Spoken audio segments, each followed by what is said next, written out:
So we bought this Tokyo milk cheese factory in Japan airport at Narita. So I'm just gonna unboxing this after we travel there. So let's see. It's a nice packaging.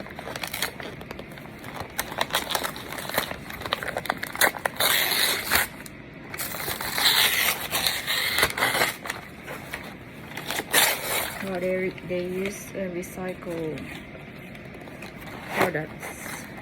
Oh, mine it comes up with 20 pieces, so it looks like this.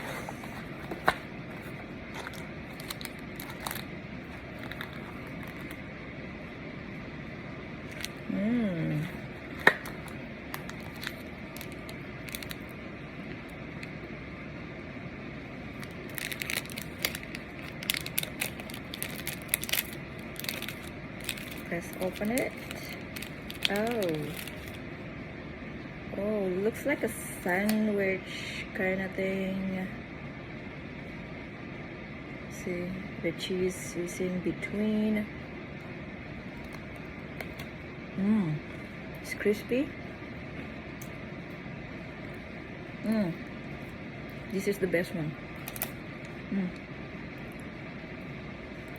The cheese is really rich.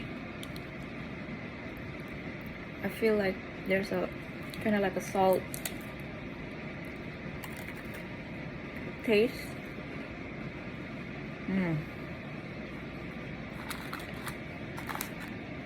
The best one. I think you all should purchase this one. I really like it.